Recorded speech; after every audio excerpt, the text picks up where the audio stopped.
Welcome to the Exhaust Notes Podcast. What is good, everyone? Welcome to another episode of the Exhaust Notes Podcast. My name is Nick Ingval. I got my guys Rohit and Todd to talk about this weekend's race, Imola, a little bit of rain, our first sprint race of the season. There's a lot going on, to be honest. A lot to talk about. So how you guys doing? I'm doing great. I thought it was a very exciting race, and I don't know how anybody could find that boring, to be perfectly honest. And it's not like we have a podcast to discuss such things. But Todd, how about you? Changeable conditions are the best conditions.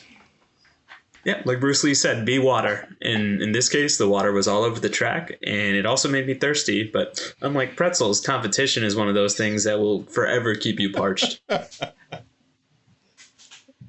Oh man, coming out strong. That's a great start. A great start.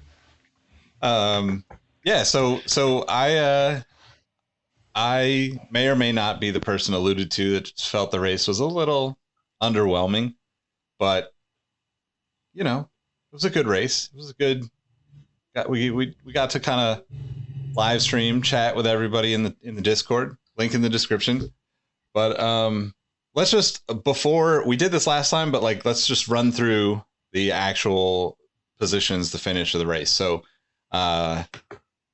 Max finished first with Red Bull, Sergio Perez with Red Bull in second, Lando Norris with McLaren in third, George Russell with Mercedes, Valtteri Bottas with Alfa Romeo in fifth, Charles Leclerc with Ferrari in sixth, Yuki Tsunoda with Alpha Tauri in seventh, Sebastian Vettel in eighth, Kevin Magnussen in ninth, with Haas, Lance Stroll with Aston Martin in 10th, Alex Albon with Williams in 11th, Pierre Gasly with AlphaTauri in 12th, Lewis Hamilton and Mercedes in 13th, Esteban Ocon of Alpine in 14th, Zhou Guanyu, Alfa Romeo in 15th, Nicholas Latifi finished the race in 16th, Mick Schumacher of Haas in 17th, Daniel Ricciardo the last to finish, Fernando Alonso and Carlos Sainz wrecked out, did not finish. Es mal dia for our homies from España. Yeah. It was bueno. It was interesting, right? I mean, the thing that stands out to me outside of the top, few, one, to Rohit's point, and my prediction, mark one podium off the list for Lando. But really, it was like, what the hell? Both the Aston Martin cars scored points? Listen, my one prediction of three teams not scoring a point at all this season finally came to an end today. When now literally every team has scored. And you know what? It's better for the 33 million fans that are watching this new sport that we all slowly love. But at the same time, your boy's got the most yolky white egg on his face. But nevertheless, still I persist. Todd, what was your initial reaction to this race? I know we kind of touched on it a little bit. I thought it was good. In the pre-show, Nick and I were talking, and he was just like, kind of a dull race. And I was just like, whoa, what? We had immediate carnage, two corners in, safety car, and then an intense midfield battle, at least from what I saw, for the majority of the race. And then towards the end of the race, we had, the front runners kind of mixed up, and Leclerc taking that early pit and then charging back and then spinning. I think it was action up and down the field today, and there's two things that I want to call out because they're both, I feel like I'm taking crazy pills. Lewis Hamilton in 13th in a Mercedes, and both, not one, but two of the JCB 22s, Aston cars, in the points, which is what happens to that team when it's raining is astounding. Every time it's you remember it was a year or two ago now when Stroll got a podium in, I think it was Turkey, and he drove he got P3 in the wet there. And it seems like this guy is kind of just aloof, Canadian guy.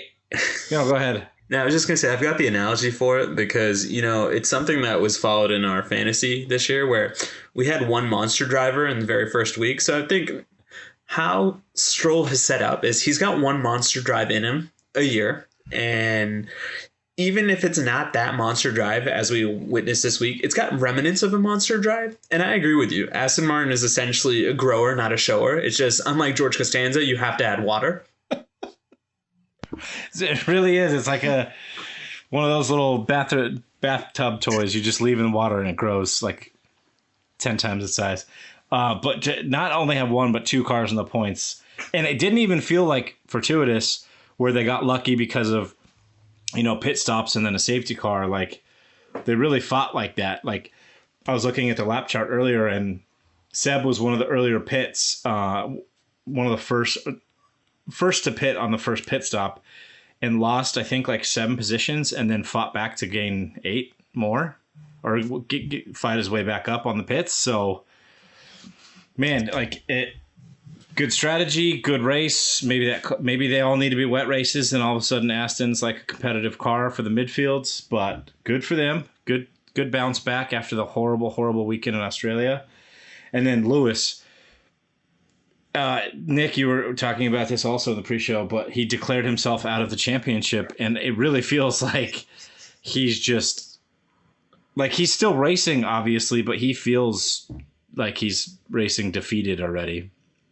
Which my point in that too is we're 4 races into the season and there's 19 to go. If you think you're out of it 4 races into a 23 race season, don't get me wrong, the car seems to be a pain in the ass to him, but George Russell magically just continues to be in the top 5 or top 10 almost every race, right? And has a very similar car. I don't think. Yeah, but see, this is the popular meme that's going around. The reason why George Russell is doing this is it's an inherently shitty car, and George Russell, if nothing else, drives shitty cars well. So that's the argument that you may be facing, Nick, when you make that point. Could be true. I mean, I think we've talked about it, but like George has gotten really lucky with crashes, timing, all sorts of things that like we wouldn't have expected him to come out as high up as he has. And also, like, Lewis saying this, like, you can't possibly consider yourself out of the championship when Max Verstappen has had, 2 DNFs out of the 5 races? So it's not like these crazy things can't happen to people. Granted, the car might feel like it's not there, but there's been plenty of times when cars and drivers didn't mix and somehow they find a way to end up, leveling up throughout the season. And if anybody, I mean, I just don't see Mercedes rolling over and, giving up like that, the way he makes it sound. That's all I was saying, I think. So let me ask you this, because I do love a good over-under, as some of our listeners know. Over-under 3.5 in terms of Mercedes' final standing in this particular season. And maybe that's a bit too generous. Maybe I'll go 4.5 to really elicit some sort of controversy. You mean in the Constructors' Championship? Yeah, in the Constructors. Thank you. Over. I'll bet everything I have on it. Over. I am not that confident, but I love the confidence. No. They'll get over. You said 4.5, right? Yeah. So they're going to get 5th or over. Oh, guaranteed. Wow. I like that. Okay. How about a adult or a child beverage, since I don't partake in those libations? So I'll say Mercedes will still get... You want to give me top 4 or do you want to give me top 3, Todd? You can have 4 down and I'll take 5 up. Yeah. Yeah. Okay. Let's make it interesting. One of the many things that I am in life is a degenerate gambler. It's just I have to pick my spots because, I'm now with child. So thank you for allowing me to indulge and scratch that itch, Todd. Cheers. So I think they're going to be 4th. Like, I think it's a hard 4th for Mercedes this year. Okay. No, I think they're not going to. That car is so far behind right now, bouncing down the straight. And shout out to Hassan on the pod in the Discord. It's something I hadn't even thought of. Like, he made a comment about the drivers suffering from CTE, at the end of the season, which is funny, but also like they're going 200 miles an hour, bouncing up and down in rapid succession for 2 hours. Like that can't be good for you. No, it cannot. So like that car is so far and away from being even slightly competitive. And I know there's slower cars, like the Aston is slower, the Williams is slower, and probably the Alpha Tauri or what, I don't even know what the hell. I mean, you had mentioned. No, I think the Alpine has more pace in it, as we've seen. They've had a couple of good races, and we're only 4 in so far. Like in Jeddah, Alonso was on fire. Actually, both of them were. They were fighting each other. But I don't think that there's. I know that they had fortuitous happenings in the first couple races, which is why George was in P2 in the drivers' championship, and Mercedes was up there in the constructors. But they're just gonna, no matter how. I don't think that there's a magic button to unlock their car. And maybe I'm wrong. Like they have 8 constructors in a row. I'd be happy to be wrong because I'd like to see him be up in the fight again. But I don't think. I don't know. Like seeing this weekend Toto have an outburst towards Lewis, like the statistical GOAT, is pretty crazy. Like he kind of yelled at him. No, mom and dad are fighting, and in spite of everything, Mercedes is currently in 3rd in the constructors at 77 points. The team right behind them is a certain papaya-colored team that 2/3 of this podcast support with all their hearts, and they're at 46, so they're only 31 points behind.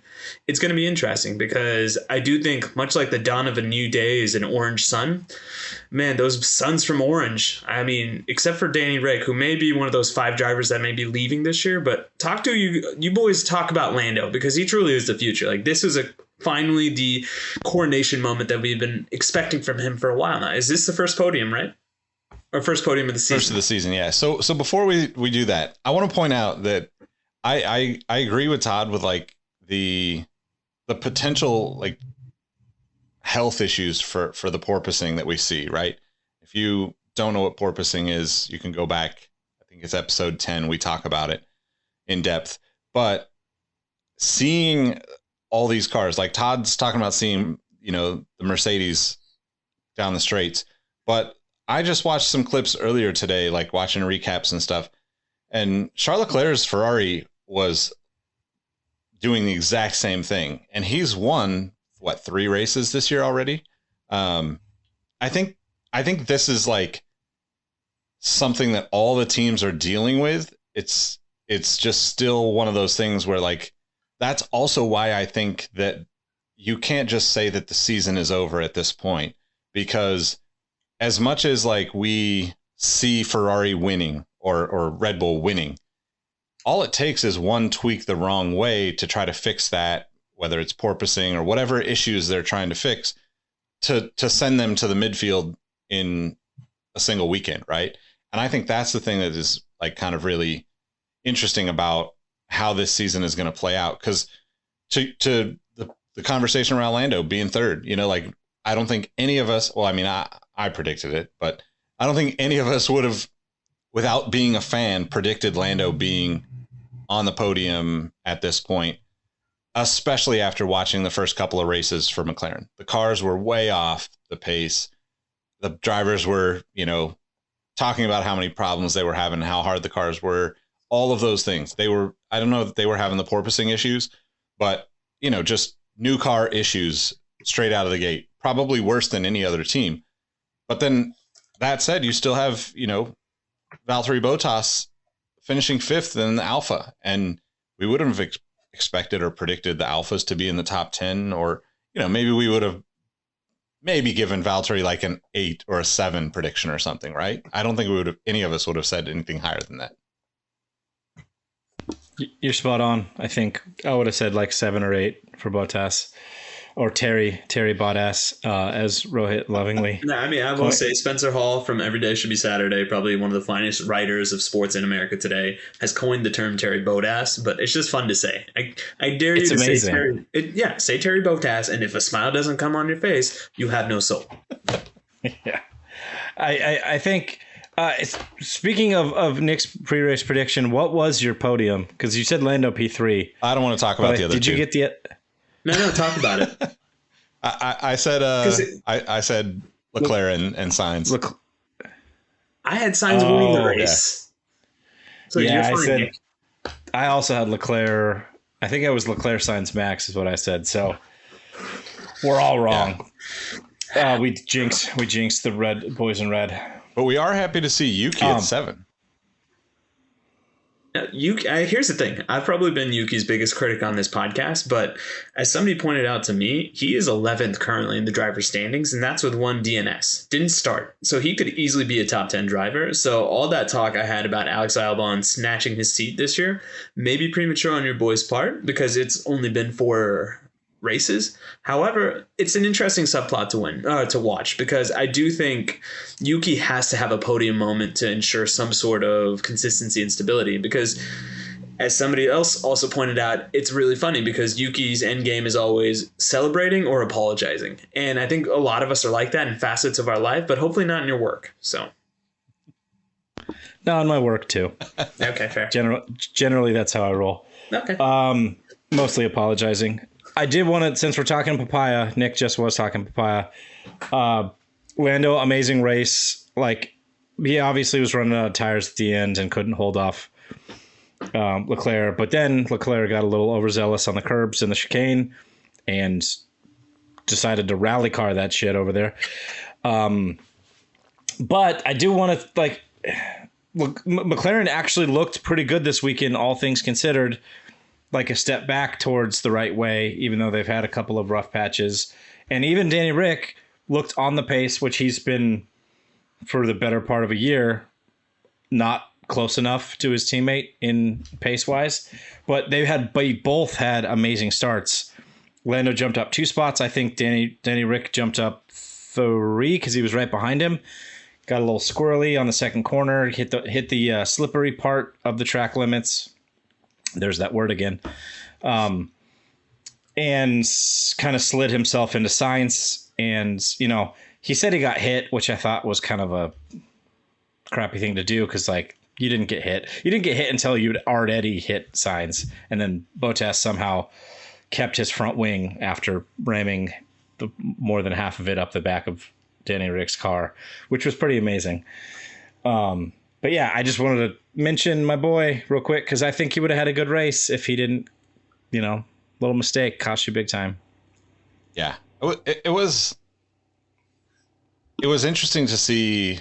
I mean, I hate seeing the first turn be the chaos because I get that it's naturally the place where it's going to happen the most because there's 20 cars trying to go into a corner within 3 seconds of each other.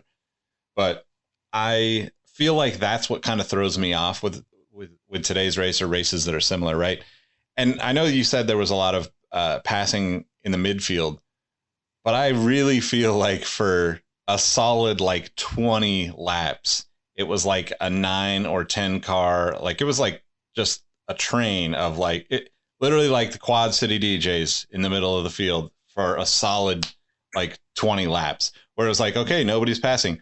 Also, we haven't mentioned it, but we should talk about where the hell was the DRS stuff?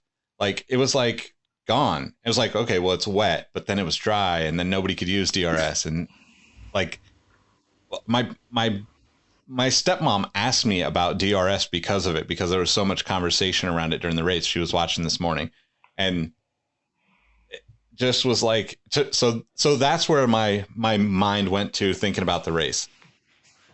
The restart. Yeah, it's one of those terms. Yeah. Go ahead. I was just going to say, that's where my mind went to. The restart, kind of like resetting things. It's always a bummer to me. And then that like middle section of the race, combined with the fact that you have essentially Max, there was a little kind of potential there for when, before Checo pitted.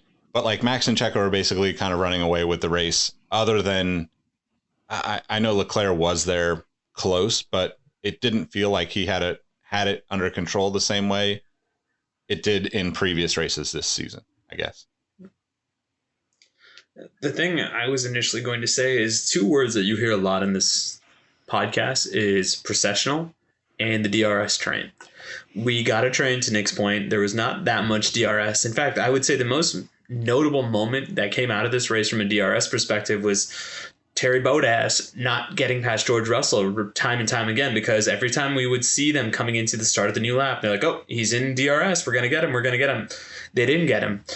I will also say this from the perspective of the interesting parts of this race. I didn't even think it was that good of a race from a Max perspective. Like, he didn't have his usual moments of aggression. It was a very professional, very casual win, if that's even bold enough to say. But I will say this. I think how this race gets viewed in terms of its interest towards the narrative of the entire season is this the start of the Red Bull takeover? Like, hey, we gave Ferrari a 3-race head start and now it's our time, because that's how I'm ultimately going to watch it, because that was kind of the overriding message I got as I was reading the post-race stuff from all these different sources that I think all of us are kind of partaking.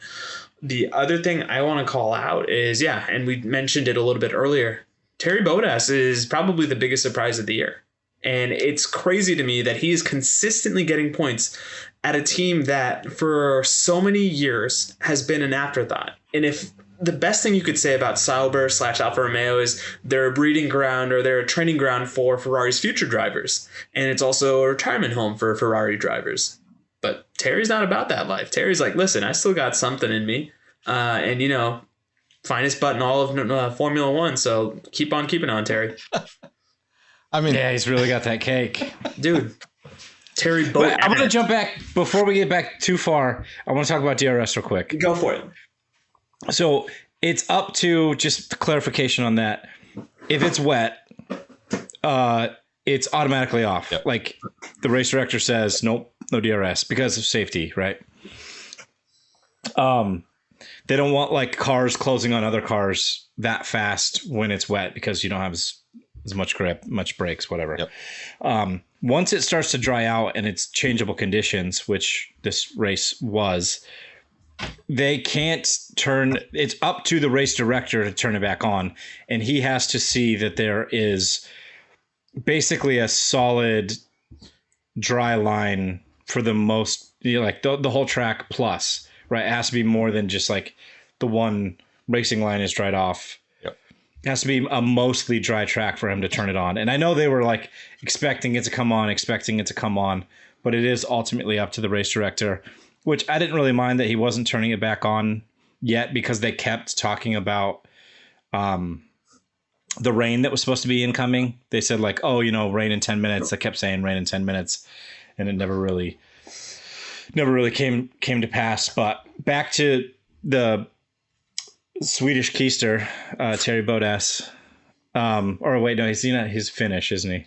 He's finished. Whatever. By the way, after everybody else sees that butt, we're all finished. Jesus Christ. Yeah, I mean, like, I completely agree with you, bro. Like, talk about the surprise of the season. Not only did Valtteri like take that team and like, you know, try to take it on the chin, like, oh, I didn't get kicked off Mercedes, I'm going to like do my own challenge and try to build this team up, which if that was his real intent, good for him. And it's got to feel good when he's passing Mercedes on the track. Like, you remember Toto? Like this was me last year. Yeah. But that car didn't look good in preseason. Even in the first race didn't look, I mean, I guess it actually did look good in the first race, or better than we thought, but it's like a solid top midfield contender if they're on. Like, it's unfortunate that Zhou Guanyu is not. He's got the like definitely like rookie timidness about him, and he's really gets swallowed at the starts. But like, yeah, Valtteri's like proving to everyone, like, yeah, I was a really solid driver for Mercedes, and I just was going up against the best, and that's never easy. And he even said that in a postseason or preseason interview. But good for him. Like, I really think he could continue this streak as long as that car stays together. Yeah, but they're having the season that Alpha Tauri was having last year, where you've got the one proven commodity and then you've got a promising rookie, except for the fact, to your point, Todd, he's not a promising rookie. It's just Terry's doing all the heavy lifting. Yeah. So I want to go back to the Lewis conversation around being out of everything, right? Not competing for a championship is what he said. Max scored 25 points for a win this weekend, 1 point for the fastest lap, and 8 points for winning the sprint race. That's, correct me if I'm wrong, 34 points, right? That is 6 more points than Lewis has for the whole season so far. That's 1 less than Lando has for the whole season so far in one race. And like, that's more than double his point total from the previous races for Max. And he's still 30 points, 27 points behind Leclerc. The fact that these sprint races are divvied up differently, the fact that you can score, 26 points if you grab the fastest lap as well. Like, I understand the concept of like Mercedes cars might suck really bad right now. And I understand the concept of Lewis not feeling it and him and Toto getting into it. But like, I'm sorry. Maybe it's just because I'm in America and we have a lot of people that don't understand, science and math. But like, math says there's no reason to worry about this yet and say that you're completely out of it. When if you had literally the race that Max Verstappen had this weekend, you'd be third in the driver's standings if Lewis had that same race. Just pointing it out. Well, you're one of the few Americans that understand math, obviously. See, yeah, that's a hilarious comparison. How can he's the best driver in this era, at very least one of the best of all time.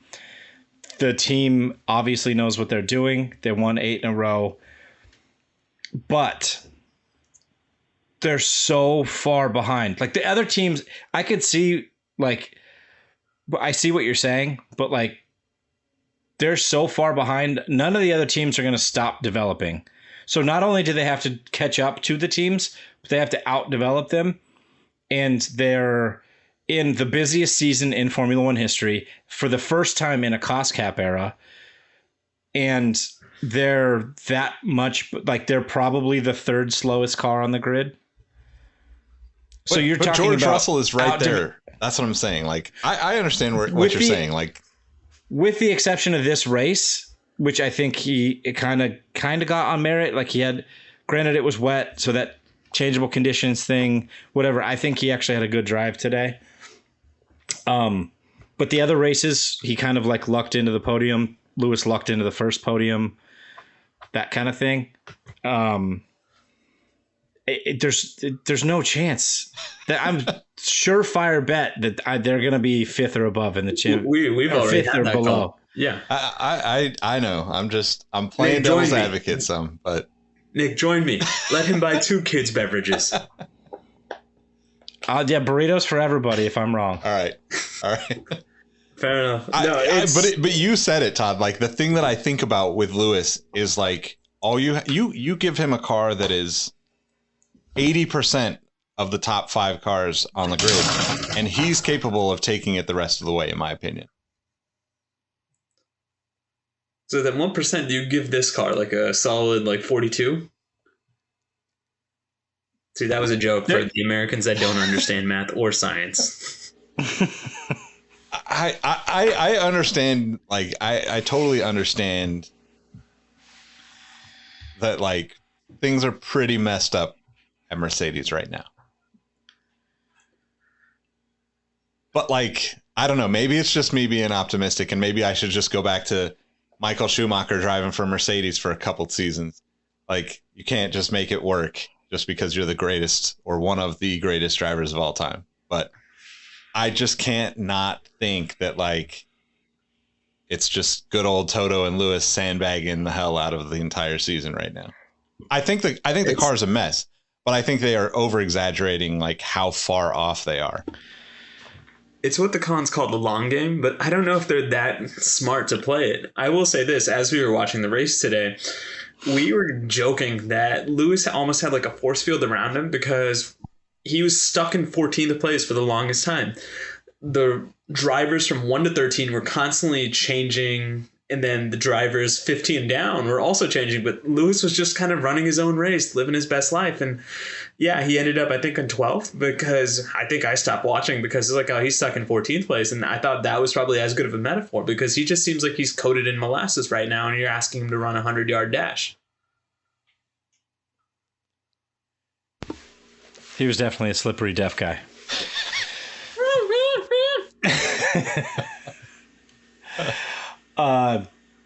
What other things notably happened? We got to talk more about Yuki.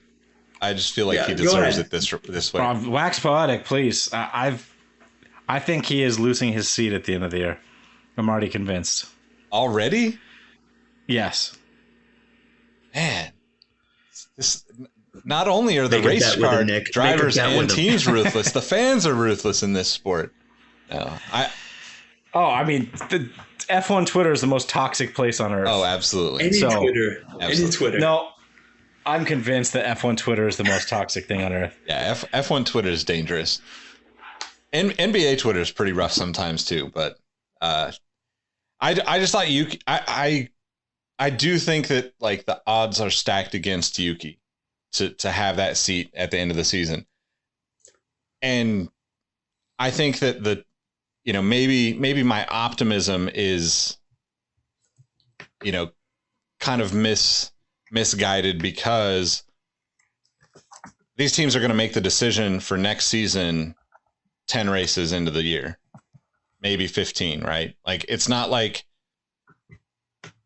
if you don't have a seat by race 21 this year, you don't have a seat next year. Like, nobody's going to surprisingly drop out, disappear, unless some miracle thing, I don't even want to call it a miracle, unless some unprecedented wild thing happens and the FIA is like, you know what, Porsche and Audi want to be here, and the Andretti's want to run a team. Let's just go batshit crazy with it, and we'll have 25 next year or 26 drivers next year.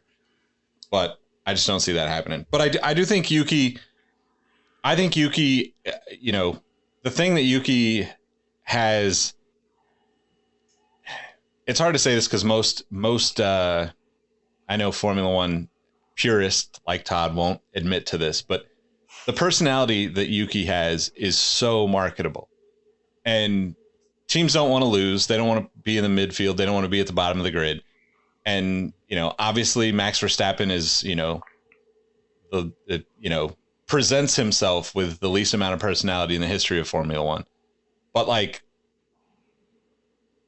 I see Yuki as like a driver that could make a huge impact on the sport because of his personality, even as somebody who's going to finish 5, 6, 7 on the grid on a regular basis. Now, maybe he doesn't fit for Red Bull, but I also think deep down, Red Bull is still the company that pays people to jump out of airplanes and ride bikes through fiery hula hoops and all that stuff because that's all they do, right? I don't know. I'm really just being optimistic here, I guess. I guess let me ask you this. What do you think realistically is Alpha Tauri's goal at the start of every year? That's a great question. I really don't have the answer to it because remember, Alpha Tauri is a fashion brand. Yes. So if they really want to sell some fashionable things, they should probably talk to me about sneakers and I can connect them to some people in the industry. But not only sneakers, but hats as well. Listen to Crown and Stitch episodes every Wednesday. Yes. Thank you. No, but I asked that because in my mind, they can't be the first place team because they're inherently the sister team. If they're lucky, I think they're 5th. And that tells me that Yuki has to be the 10th or 11th best driver on principle. Would that be fair to say from both of you? Yeah. Going up against Pierre Gasly, yeah, he's not as good as Pierre. No, and nobody's expecting him to. Put it this way, if he was better than Pierre Gasly is not going to be in Formula One anymore because of how Pierre Gasly has seemingly fallen from the grace of the Red Bull Academy. That being said, you have a person that we love Yuki's personality. It's probably what makes him more appreciative or makes us really appreciate him because he is a little bit of overcaffeinated 14-year-old boy. But Formula One is still a business. And one thing I will say about the gentleman that we've essentially earmarked to replace Yuki this year, Alex Albon, that dude is boring in the most professional way. And that's catnip for the likes of Helmut Marko, Christian Horner. Like, they know, ironically, sorry, this is the phrase I'm going to use, how to stay in their own lane. Alex Albon has no intention of ever usurping Max Verstappen or even Sergio Perez to some extent. I think Gasly has that innate nastiness, which I think I really respect about him, where he's going to give it a go, even if the race control from Alpha Tauri tells him not to. Yuki might crash the whole damn grid just because he's going to try something ambitious, and that's what we love about him. But ultimately, I think that's what's going to cause him not to finish races, or in some cases not to start. And I think that's where that volatility is probably going to be his Achilles heel, is what I would say. Despite go ahead, Todd. No. Finish your thought. Yeah, I was going to say, despite the fact that what we've all essentially agreed upon is he has to be around that 10th, 11th best racer on the grid. Which I think he totally could be. Easily. And I think Nick has a great point from his marketing perspective. Like, and Ro, you said it, like the over-caffeinated 14-year-old. As a fellow over-caffeinated 13-year-old. Yes. Like, that totally makes sense, but, and it's a giant but. Shout out Terry. Yes. There's no 12th man. There's no enforcer. There's no, like, lovable wingman. But doesn't that mean that Gasly loses his spot? Because Yuki's 4 points ahead of him in the standings. Absolutely. Because of DNFs, right? Like, in any, like, equal machinery, Pierre beats Yuki 99 out of 100 Nick, times. do you want to make a bet with me on who will finish higher, Pierre Gasly or Yuki? Because I would parlay that into a 6-pack of child beverages. It's going to be a 6-pack of Red Bull, a 4-pack. That's what it should be. Actually, thank you. Product placement. Anyway, I mean, I genuinely think that that's a like a coin flip at the end of the season. Okay. I don't think that, like, I think Gasly is amazing. Like, I would have considered myself a Gasly fan, you know, over most of the guys on the grid for the past few seasons, even, especially when he was with Red Bull. But I don't know. Like, Yuki seems to be improving in you know, in ways that, like, I don't think that it's his skills that are going to be the problem by the end of the season. I think that it's going to just be like, it's Red Bull and you don't have anywhere to go up. So why would you stay with the team? Well, I did think of something just now. 2 points here. One, Yuki's racecraft, to me, I'm talking about it like I'm a professional driver, which I am not. But at the very end of the race, when he was fighting one of the Astons, who was it? Seb? Yeah. It might have been Seb because they finished right next to each other. But his racecraft and his, like, wheel-to-wheel action is so damn good. Where he falls down is his, like, race management. Like, knowing when I need to save tires or whatever, or, like, strategically, like, what I'm going to do. You know, I know he's going to get me with DRS here, so I'm going to let him in this specific spot so I can get him back. Like, that's where his like higher level thinking falls down. I mean, in that case, he's the perfect Max replacement. True. Well, no, I think the same way. No. He's great value Max in terms of he brings us a certain entertainment. And unfortunately, to Todd's point as well, he doesn't have the maturity to just be boring. Like, there is no equivalent to taking a knee for Yuki Tsunoda. He's going to go after every lap like it's his last. That's what we love about him. But that might be his downfall, to Todd's point. Because it is like you have to have that, like, secondary animal brain going on while you're racing, or your animal brain doing the racing, and then your human brain thinking strategically, tire management, et cetera.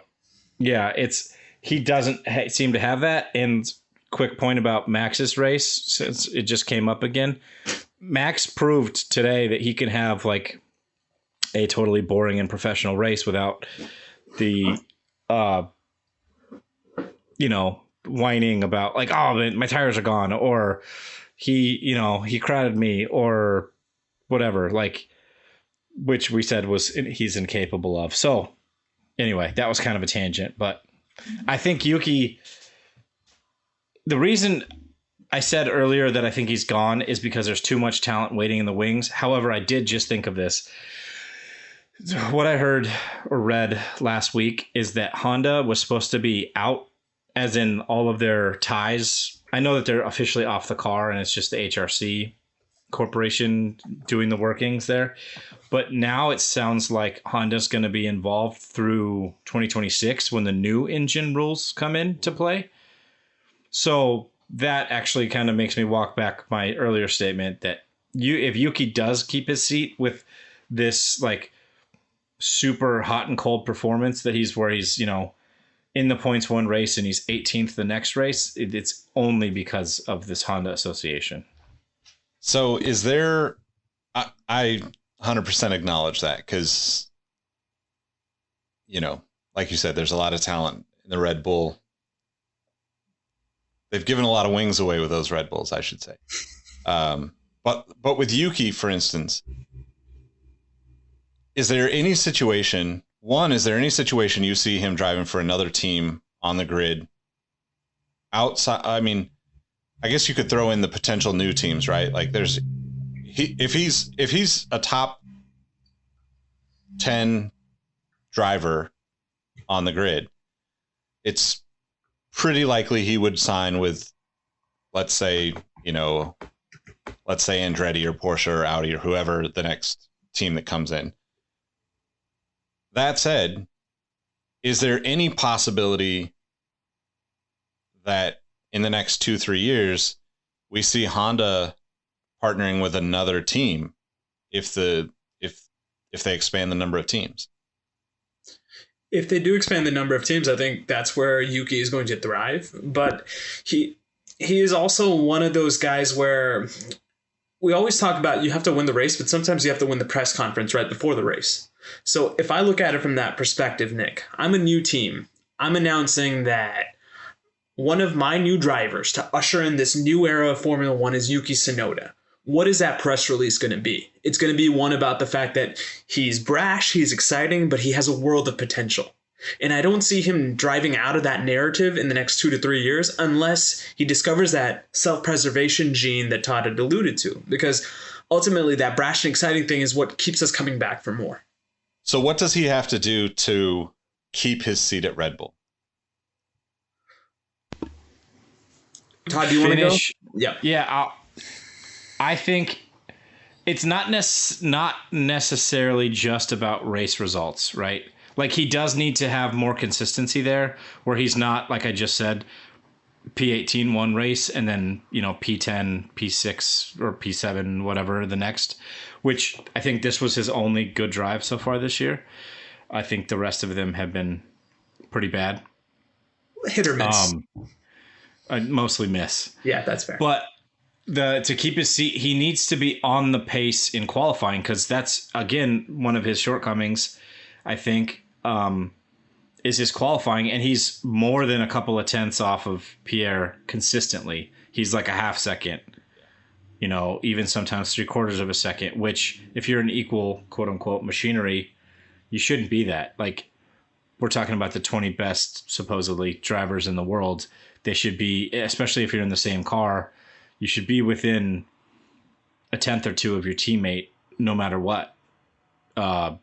If we're talking about like consistency levels, if he started, being on the same pace as Pierre every race in qualifying, and then, just the race happens and he drops back, or he has a couple of races where he does his own, self-inflicted harm and he's, finishing in P18, whatever it is.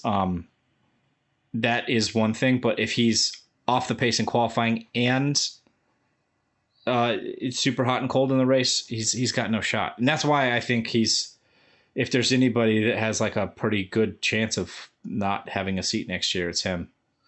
Nick, I'll try to give you a tangible number. He has to do one of two scenarios, and keep me honest if you guys think I'm bluffing. He either has to outscore Pierre Gasly, or he has to be the 10th best driver. I think those are the lines of demarcation. One scenario I could see, and like I said, I present this to you because you are my two wise men. You will let me know how full of shit I am at times. If we see Terry Bottas continue to have the drive of the season like he is, and we work with the narrative that Formula One contracts aren't necessarily worth the paper that they're printed on. Could you see a situation where Valtteri moves, we have a Bottas-sized hole in Alfa Romeo, and Alfa Romeo unintentionally or intentionally becomes the Formula One team of the entire Asian continent? Because then you have Guan and you have Yuki. And that's an exciting way to not only usher in that new era that we talk about, but then my 33 million turns into 33 billion, because that's a huge ass continent. Not with the Ferrari ties. Yeah. Sorry. You don't think so? I know you asked Nick that question, but No, I'm sorry. I meant to ask. I said two wise men. I mean, that's kind of why I asked about the Honda thing, because if it's, if it's nearly impossible for him to keep his seat at Red Bull, and regardless of I'm coming at this from a completely different perspective than every driver has to win, right? Because let's be honest, 15 of these drivers are never going to win a race in their entire career. That's just how it works for the most part. But if he has no seat, is there some other place for him to land? I don't think anything changes at Alpha. I think Valtteri might even squeeze out a win or two with Alpha before he retires.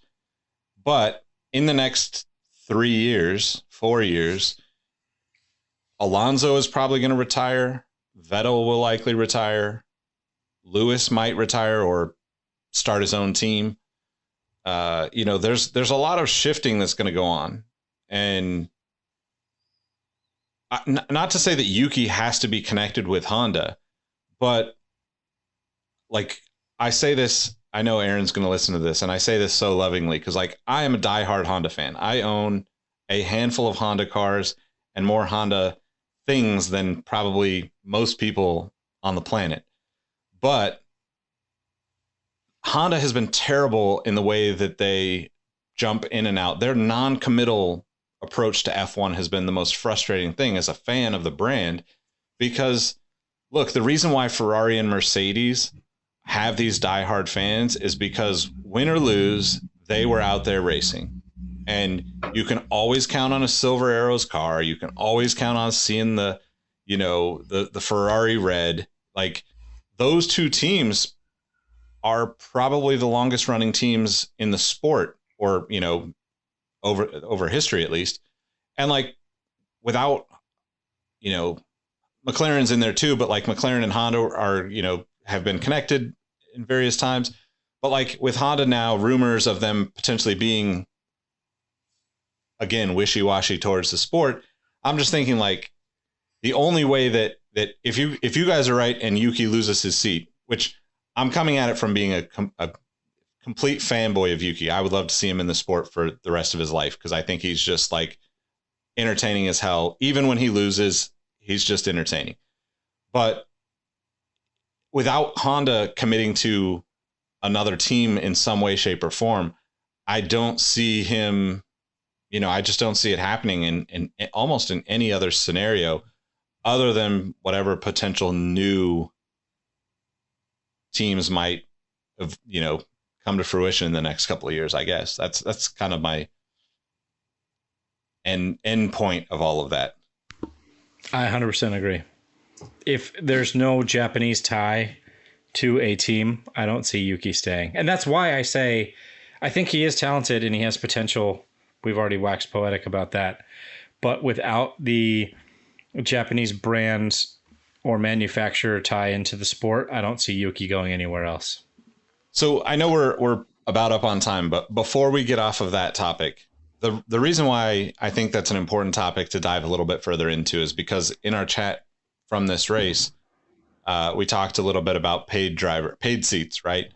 And essentially you have Lance Stroll at Aston Martin and Nicholas Latifi at Williams are the two paid drivers, right? So they're essentially, not to say that they don't have the skills, because obviously both of them can drive at times with the best of these guys. But just make the track wet. Lance is a genius. Just make the track wet. Exactly. Grower, not a shower. But it's interesting, right? Because we're sitting here talking about a guy that we would all love to see in the sport, and yet we've got these two guys that, if I'm being completely blunt about it, I could care less if either of those guys are in the sport. I actually like Latifi more as a personality, even though he's very straightforward, more than his driving. And Lance Stroll is not someone that's entertaining to me at all. But, you know, he brings sponsorship dollars. He brings the Aston Martin brand to the sport in a sense, right? And I just think that it's really interesting that you have these like two seats that probably are not, you know, I don't know that if they deserve them or not, but it makes me wonder, like, if the FIA ever starts to look at that as the sport grows, because with Miami coming up and Vegas now in the books for 2023, there's going to be tons of money coming in. There's going to be a lot more money coming into the sport than there ever has been. And the same thing could be said, you know, with Rowett's point. Like, there's a lot of market, the market cap for Formula One is exponentially bigger than what it is. And that sounds insane to say, considering, you know, more people watch Formula One than most everything right now. But it really makes me wonder what the hell is going to happen to this, because at some point, to me, it seems like those seats become that much more valuable to have someone that's capable. And as much as it doesn't fit in the Red Bull / Honda plan, top 10 or top 12 Formula One driver in the world deserves a seat, in my opinion. And maybe the FIA starts to think of these things differently as we get more expansion and more money dumped into the sport with all of the, you know, American audience and the growth on social media and, you know, just the pure popularity of the sport that's come in the last 4 or 5 years. But if you think about it, this is kind of a tangent again, but if you look at F2, there's so much diversity in F2, like nationality wise, that they could replace Yuki with, you know, Yakuma Sato, I think his name is. Saito. He's a Red Bull driver. Yep. In F2. Daruvala as well. He's Indian. Like, I know that. Daruvala, he's on the Red Bull Academy. So, like, if they want these big fan bases and they, you know, they could swap out at any time. So I just don't. The one thing that Formula One has proved time and time again is that they only care about money. We just saw that in Jeddah while there was like rebel attacks going on a few miles away, and they're like, "Yeah, no, we're good. We'll just race." They don't care about anything but money at the end of the day. So they're not going to be like, "Yeah, oh, Yuki's marketable. Let's keep him," even if he is, you know, dead midfield in 10th. I think the only way I could see this becoming an issue is if we set a magic number of 5. If there are more than 5 paid drivers, and let's use this opportunity for our listeners to say, I guess our definition term of the week is pay driver, which is anybody that's paying to be a part of the Formula One racing system, as opposed to being selected on natural talent and merit. Is that probably as concise of a definition as we want to go from a high level perspective? Yeah, just bringing sponsorship dollars to the team. For instance, Guan Yu Zhou brought in $20 million. Yeah, Telcel. Okay, Guan Yu Zhou brought in $20 million of his own money to get that seat, basically. Right. And I would say this: do we consider Checo Perez a pay driver? Because his initial, I guess, calling card was the fact that he was affiliated with a Mexican businessman by the name of Carlos Slim, who I believe is a soft drink magnate, and he's brought in a lot of money, and he's essentially propped up Perez's career. Now, Perez has taken that next level and showcased that he's more than a pay driver, so I think he kind of gets waved away with that. My thought, though, is this, going back to that magic number of 5, if we have more than 5 pay drivers that seem to be products of nepotism, the way I could see Formula One having their cake and eating it too is setting a new division, calling it, let's say, Formula 1.5 or 2.5, and it's just going to be an entire division of nepotism drivers. Because then you're getting the money that Formula One wants, and you're also allowing these guys to live fantasy camp for an entire year.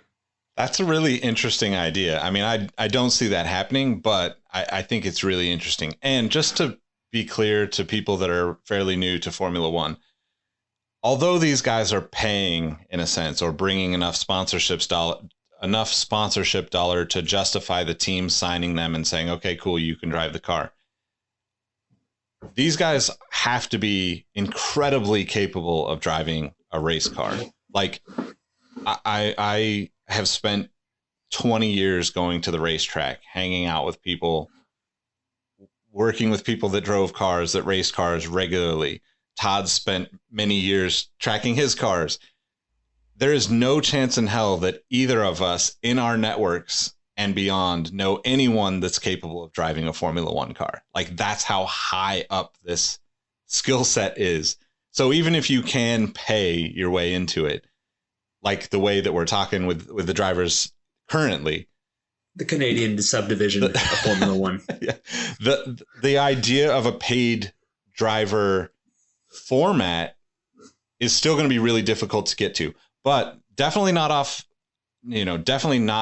the table in terms of a, let's say, just shot in the dark possibility, because a lot of racing has these types of programs. You can go buy a race car from Porsche and go to the racetrack and get your license and start racing. You might suck, but you can do all those things, and there's not really anything that's stopping you from it other than money. But in Formula One, it would be really, really difficult. And the reason that is, too, outside of the money and the skill set, is because they're way more dangerous than almost every car on the planet, because you're going to be able to go 200 plus miles an hour at any given moment. Yep. Okay. You guys want to... Oh, actually, we didn't do reviews, and we still need to cover fantasy, so let's wrap up with those two things. All right, I'll speed through the review. By the way, I wanted to say this. Carnage is probably one of those most punny words you can have on a Formula One podcast. So I think it was Todd that said it earlier. It made me giggle, so thank you, Todd, for giving me that moment of levity. And we'll go ahead and do the review. So thank you, Jason Silva. 3 Formula One Muses is the title of his review. Love the show, and by no means am I leaving this review to spark some sort of Red Bull success story. Lewis for president. There aren't many solid American-based Formula One podcasts out there, so it's nice to hear an in-depth conversation in my own native tongue. For real, though, the show offers a candid yet informative product, and I appreciate the unique perspective each of you bring. Just wish it was a bit more frequent. I'll continue to occupy myself with Damon and the Pinks in the interim. Curious to know what's your favorite thing about Formula One? Also, please work into your next conversation as often as possible the phrase, "These pretzels are making me thirsty." Keep up the good work. Cheers, Jason Silva. You know what? We had called out a thirst for more reviews, so it was partially quenched today because Jason Silva wrote that brilliant review. And like pretzels, I am still thirsty for more reviews. So please, readers, if you continue to write reviews like that one and include phrases that are as silly as "these pretzels are making me thirsty," I will continue to pigeonhole, just get them into this show hook or by crook. But guys, let's answer the question that Jason posed of us. What's your favorite thing about Formula One? Go ahead, Todd. This is so cliche sounding, but the racing itself, like, I'm really excited. It's been a long time, probably the last time I can remember kind of this close of racing is like 2012-ish, and it still wasn't even that close, but like the level of wheel-to-wheel battling that we've had this season so far has been epic from that proportion. I know that we've had a processional-ish race in Australia, and Nick feels like this one, or actually both of you feel like this one had its moments of being processional. But I feel like even if it is processional, we have this car, instead of a car being stuck 2 seconds back, he's stuck a half second back for lap after lap. So the racing itself, and then I guess secondarily the nerd stuff in me, I really try my best to understand all the technical side of it and really dig into that side, because like the amount of development that goes into like just one little titanium screw is mind-blowing. So those are the things for me. Nicholas Latifi Engwall. For me, I've all forms of racing, but Formula One is the highest level of it. I think it is absolutely asinine that companies pay people to go drive around a racetrack in like the most loving, endearing, fascinating, like, it is just mind blowing that somebody's like, "What? You're going to put my sticker on your car for $20 million. Like, that to me is so fascinating. So like the business side of Formula One is really interesting to me. I mean, I love the racing. I first got into Formula One kind of off and on as a kid and as a teenager. And then when Honda actually, like Mugen and Honda in the early days, like I have pieces off of cars, like as a teenager, young adult, where I like started to hunt down like race used equipment, So, I mean, it started as a love of cars and Hondas specifically, because I just have always driven them and my parents drove them when I was a kid and all of that. But now as an adult, like I'm just fascinated by the business side of it, in the sense that it's just a giant marketing machine. It's much different than more traditional American sports like basketball, right? Where, okay, great, basketball is amazing, but like you don't see like a giant, I don't know, Patronus logo on LeBron's chest. You see Lakers, and Formula One is like, it's just wild to me. Like, it's just wild that there's so many companies that are like, oh, you have 6 inches. Where's it at on the car? Oh yeah, we can. How many, like the conversations that have to be had. I'd just love to be in the room to hear like, yeah, well, you're going to be on TV probably 400 times over the course of the season and practice and, qualifying. And like people are going to pay millions of dollars to have their sticker on a tiny little square on the back of the wing of a car. Like, bravo. Whoever came up with this idea, I love you for it. Awesome. Todd, Fantasy Corner. Wait, Rowan, you how didn't about answer. you? Oh, okay, yeah. Yeah, you didn't answer. I'll try to make it brief, because I know that's not necessarily the best skill I have. But as somebody that learned English through the twin pillars of The Simpsons and professional wrestling, I love a good personality and I love a good character. And I know I sound like a broken record, but Drive to Survive finally painted that picture for me that, hey, this sport that has at times for me been a barrier because of how scientific and how engineering heavy it is, finally gave me a little bit of an insight to say I can glom onto that. Because to Nick's point, I'm a fan of American sports, I'm a fan of global sports, but the thing I think that keeps me back to my favorite sports is the personalities that define it. And Formula One has done a phenomenal job broadcasting those personalities. And then the other thing, and this is a bit indulgent and it's a bit brown nosy, but I am Indian and my nose tends to be brown.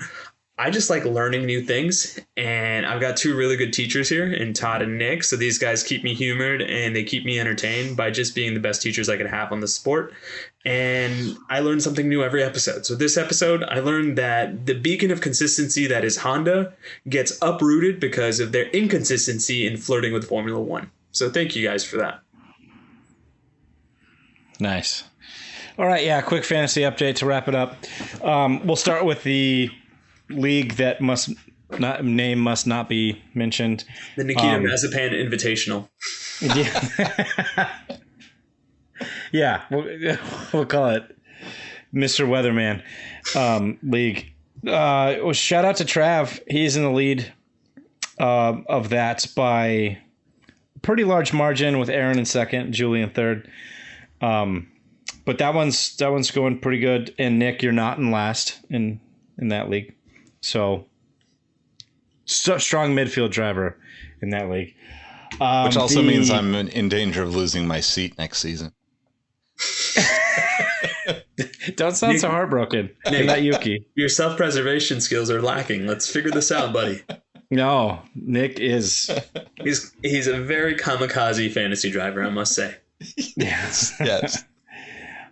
So in the Discord F1 official fantasy league, I just want to shout out myself because I had the best week. It's nice to get, even a retarded squirrel get a nut on occasion, and I had a good week. Overall, I will say it's not as good. Nicholas C is still in first place with 880 points. Iron Trev, shout out, Mr. Canada, is in second with 839, and Aaron again at the top of the pyramid there with 831. And Ro and Nick, neither of you were in last. Hey, we'll take that. You know what? Yep. Those squirrels that you were alluding to, we were blind. And we will say that they're blind squirrels. And that's what Nick and Okay. I are. And we found our proverbial nut. Now it's just a game of making sure we don't lose it to the elements like Scrat did in Ice Age. Yep. And then last and most importantly, the Exhaust Notes podcast fantasy draft. Pretty good week. This was staggeringly close, as we talked about earlier. I had the 51 on the week. Nick had 52, Rohit had 51, and Aaron had 53. So the season totals are coming up in the rear. Rohit with 190, Nick with 191, myself with 201, and Aaron again with 214. It's almost like he knows what he's talking about. He does. It's Except funny. for being a Max fan. Now, I was going to say the most knowledgeable of us is the one that's not on the podcast. Yeah. Okay, Well, We'll get him on again. we'll get him back on again. Definitely. Also, for those of you that have been listening to the fantasy draft episode, I think it's episode 11. There's a lot of people that have been listening to that over the past few weeks. If you are not familiar with what we did for the fantasy draft, it's a great episode. We had a blast with it. Aaron, who we talk about on the episode a lot, who has been on a couple of episodes with us, was on there, and we chose kind of a different way to do fantasy Formula One in a way that made everything a little bit more important. So we care about who finishes 18th just as much as we care about who finishes 12th or 6th or 4th or 5th or 1st, whatever. Yep.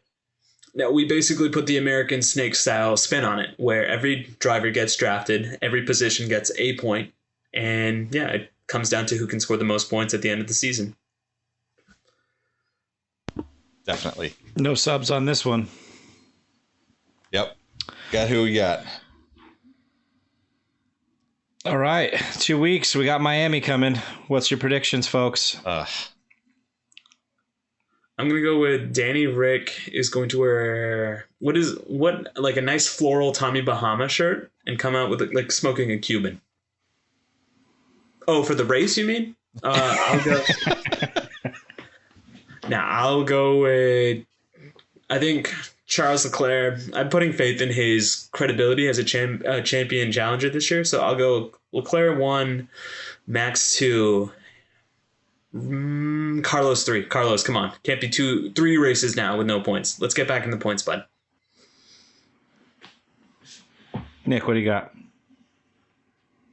I think I'm going to go. Leclerc. God, I want to see signs on the podium, but I don't think it's happening. I'm going to go Leclerc, Verstappen, and Norris again. Go give Lando the nod. I'm gonna also go out on a limb and say I think that with 2 weeks off, Mercedes actually makes some improvements on the car, and I think we see Lewis much higher up. Maybe not in the podium, but like Top 10? Yeah, top 10, like a 5 or a 6 is what I'm thinking. Okay. Wow. That might be the hottest take of all. It is interesting, and that's something we didn't talk about on this podcast, but a lot of teams that were planning to bring upgrades to this race because of the 2-week break did not, because it was a sprint weekend and you only had one practice to check out those developments. So they decided to forego that. So I do think we're going to see a big development step. That being said, I think we have Max P1. I think that's where Red Bull starts to show that they are serious. We're going to have Leclerc P2, and I'm going to go wild here. Bottas. Ooh. Terry Bottas P3. This is one of the podiums that I need for him to. I don't know if he's going to finish there. He's going to qualify there at least. We're going to see Georgia Peach from Helsinki himself, Terry Bottas. Oh man. All right. Well, I can't wait for the race. It's going to be entertaining to say the least. I don't know if the race is going to be great, but hey, I like new tracks. I like seeing new people and new fans. So I'm here for it. Guys, you want to let everybody know how they can find you outside of the podcast? You can find me on Instagram at RoadM13. You can find me on Twitter at Roheezy. And now pass it off to my partner in blue for the next half of the rhyme. Yep. Let's say you could find me on Twitter at TYeezyF1, on Instagram at TYeezy, and most importantly, you can find me in the Sneaker History Discord, which is linked in the podcast notes. Come join us. Come join the conversation. We share a lot of memes and, hatred for Max. Just kidding, Aaron. We love you. Yeah, and a lot of conversation on race weekends throughout the weekend too. If you want to, there's a lot of good answers to questions and a lot of good questions that I don't think any of us predicted before we started this whole podcast journey. But you can find me at Nick Engvall on all the platforms. More importantly, follow at Exhaust Notes FM on all your favorite social platforms. Only place I don't really post regularly or haven't posted yet is TikTok, but I'll get there eventually. But we appreciate all of you rocking with us. It's been awesome. We love having these conversations with each other and love having the feedback. So if the best way to do that is either in the reviews on Apple or hop into the Discord and leave us some questions. Tell us what we could do better, what we could maybe just keep repeating if it's really that great. And thanks for listening. We'll catch you on the next one. Peace. Write us a review with silly phrases.